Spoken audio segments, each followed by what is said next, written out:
Hi folks, you're with Tacitus Today, your pushback channel, and thank you for joining this audio live stream. In this essay, I'd like to talk about this so-called white flight, where white people move away from parts of the city or suburbs or areas of town where there may be an influx of non-white people. And this is, the propaganda, particularly in the globalist era and the mass migration era, the propaganda is that all those white people who do that, the evil, fascist, Nazi, racist, some unusual stuff, white supremacy. But what's the reality? Again, the reality that I see, I struggle to come across anyone who in that I know or around anywhere, that expresses any sort of racism. Certainly not white people. I do see it in non-white people, and having, being as well travelled on business as I am, I've seen quite overt racism, tribal racism and so on all around the world. And I can vouch for absolute certainty, white people are the least racist out of all the races in the world. So that's something to always factor in. Nonetheless, I noticed that the United States, I guess, the race thing is a little bit different because the slavery business. For example, I was in a smallish city somewhere in Texas, I think it was. I'm there on business, and I'm driving out to a factory, I think it was, to meet the people there. And I stopped to get something to eat. I think it was a fast food chain, and most of the employees in this fast food store were black, and so I just walked in and would talk as I normally would anywhere, and just say, I'll have a burger with fries and a such and such, whatever else was going there, water or something like that. And the black girl who I suppose would have been in her early 20s, who maybe never heard an Australian accent before, looks at me and in shock, and then she sort of looked at her and she said, interestingly, she said, you talk to me just like you would a white person. And I thought, what's she even talking about? So that's how deep some of these things can run in the United States. So I don't make light of this necessarily. But let's come back to this white flight. Is it because of racism or practical considerations?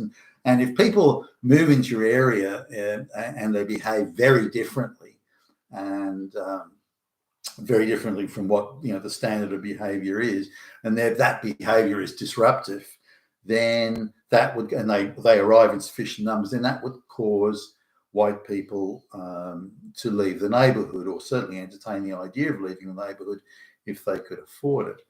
Now, this is a sort of something that strikes me as absolutely central to this discussion.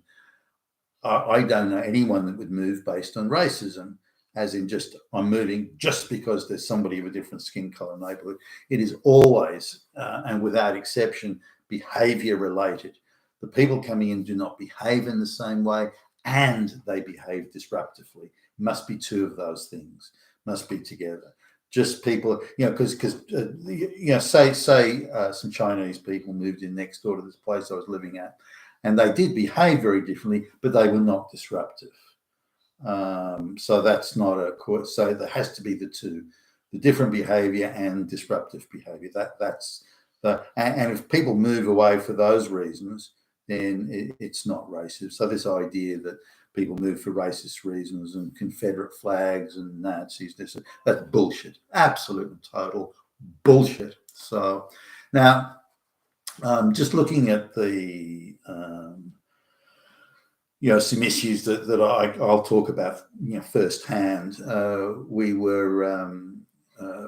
had a lot of work going on in downtown in Sydney, so we sort of rented an apartment that was not quite inner city, but in the outer fringe of the inner city, if you will, and that was an area that was targeted by the globalists as an area to stuff a fuckload of migrants in there. Now, there was this very nice park just across the road that had barbecues in it, gym equipment, and outdoor gym equipment, and so on. And there was like a kids playing area and all that sort of is very nicely maintained by the local council, and we used to go there a fair bit, and I like to do a bit of a workout there. Sometimes maybe sit there and read or something, and it was a nice quiet place. Now a bunch of they put in, there was a little government housing sort of thing not far away where they were temporarily accommodating. I don't know whether they're migrants or refugees or what they were, but those Pacific Islanders, and they come from a equatorial climate where you live outdoors. No one stays in their huts. You live outdoors all the time, and you hang around in larger family groups. Now, this is the mass migration thing. If just one or two of them came over as migrants, then they would have to fit in. But they allow entire families and tribes, entire fucking villages come over all at once. They all know each other, and they've all lived with each other since birth, and they just sort of transplant the whole village and plonk it into the middle of, in this case, Sydney. And so these people want to live the outdoor life, but they've been put in a small apartment on the 3rd floor, which they get for free, but they've been put in. So there's even more incentive for them to go outside, but they can't just go outside the front of their mud hut. So they look for the nearest open space, which is this park, and they pretty much take it over. They say that's ours, and their kids will all be on the playing machine so that no other kids can get on. They'll take all the seating and they'll sit on that. They'll be using all the gym equipment. And they're so bad that if they see you coming into the park going towards the gym equipment, they will run to get to the equipment before you do, just to prevent you from using it. So they take over the whole park. It becomes their property. They just leave the rubbish everywhere because they don't have those sort of wrapped up things in their own community.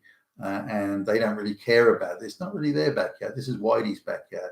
So they leave rubbish and crap everywhere. And again, they take it. Now they also get drunk and stay there, and they are very noisy. What can I tell you? And so they're disruptive. They're noisy.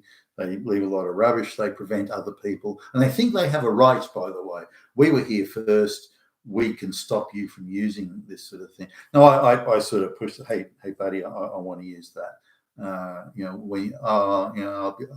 And they, talking with that Islander accent, and they just say, no, fuck off, in effect. The authorities won't do anything. The police won't do anything because it'd be racist to do something. So the park was off limits, and it wasn't just the park was off limits, but it was the noise and the disruption that they created. So now there was some apartments sort of just maybe, 50 meters down the road, and they stuck some of them in there. Now they hang out on their balcony until, because they don't work, and this is what they do in their own, their own island community.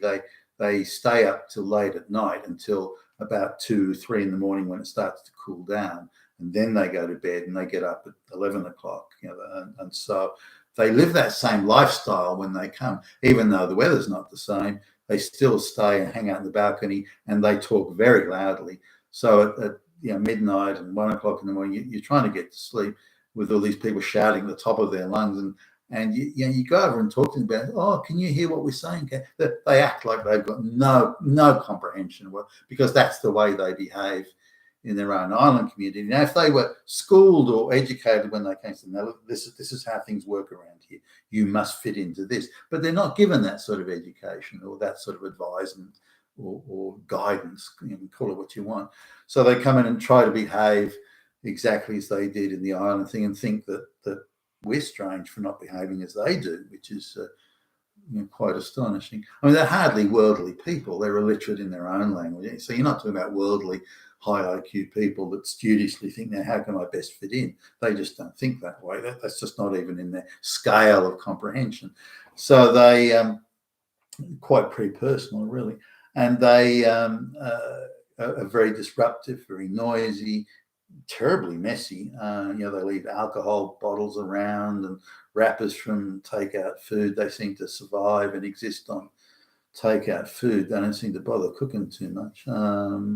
Anyway, that's the sort of thing. Now, also in that same block of apartments, there were some people came from somewhere in Asia, I don't know where, and their custom and habit is that you put a big chopping board on the floor, and you chop up all your meat and your vegetables and do the cooking, and there must have been, I don't know, fucking 20 people living in that 2-bedroom apartment, and so some of them are sort of there to do all the cooking, and they want to cook and prepare food in the same way as they did in the third world peasant village that they came from.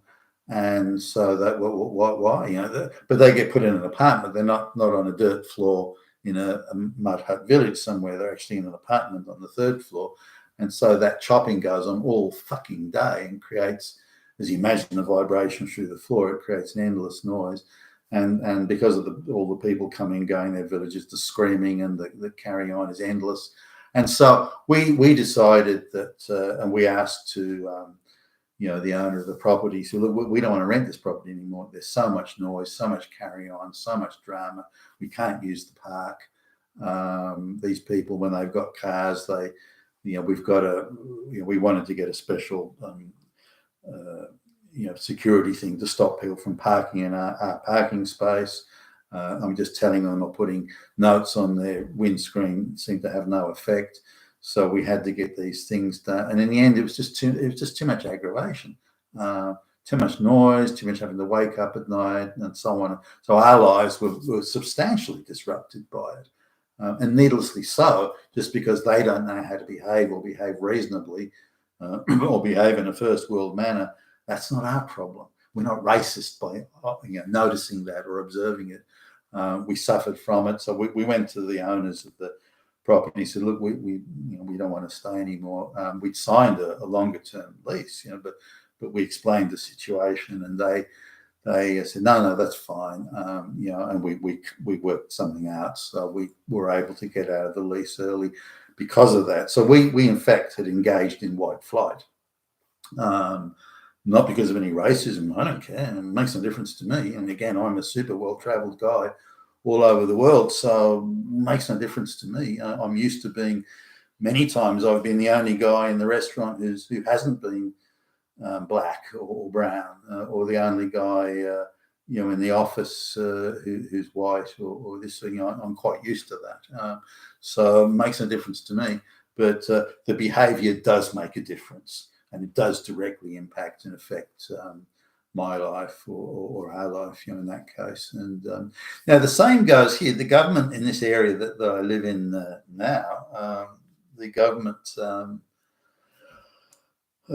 hires various properties, or rents, I suppose, or leases, or whatever you call it, various properties, and they stick short-term migrants in there. And they recently, not that long ago, they've got a couple of properties around here where, not next door, but there's one maybe, I don't know, 200 meters up the road, and another one a few hundred more meters down the road, if you like. And they stick the migrants in there. Now they got a whole extended family of, I don't know, I'd say they came from East Africa, and a whole extended family anyway.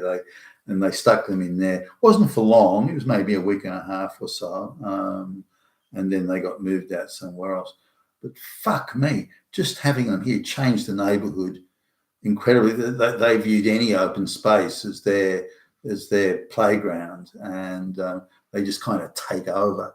And so the street was, they somehow got some go-kart from somewhere, and which made a fucking hell of a noise.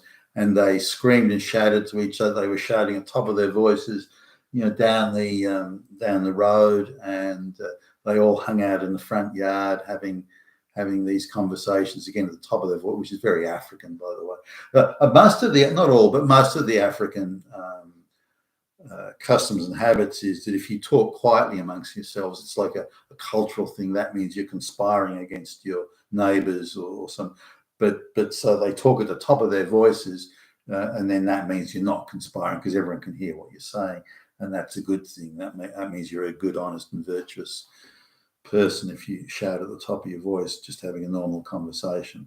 And white people don't do that. It's rude and disruptive to create that much noise. So it's quite a different culture from that perspective. So they stayed out in the front yard making all this noise and screaming and carrying again until 2 and 3 in the morning, and it changed the whole neighbourhood, or this part of the neighbourhood. That many people with that much noise, and during the day, the noise they made, during the night, the noise they made, and from probably, I don't know, around 11 o'clock lunchtime onwards, the whole, this part of the street was just changed by the quantity of people there, the noise they were making, and their presumption that this was their playground and everyone else could get lost. Same or very similar to the islanders in the park across the road. So I was relieved when they were gone. But if they brought in a number of people, say a few houses around, it all been those sort of people, I would have moved. We would have moved. We wouldn't stay. But it's nothing to do with racism. And it's everything to do with behaviour. And so when we talk about white flight, that's what we're talking about. People come in with a vastly different way of behaving and different attitudes, and very screw you, fuck you attitudes, serious chip on shoulder, ready to take offence over anything. And this is why people, quite apart from things like crime, when you get behaviour that different, you want to go and you want to move, and this I think is very standard behaviour of anybody who's observing those differences when other people move in. You've been with Tacitus today at your Pushback channel. Thank you for listening.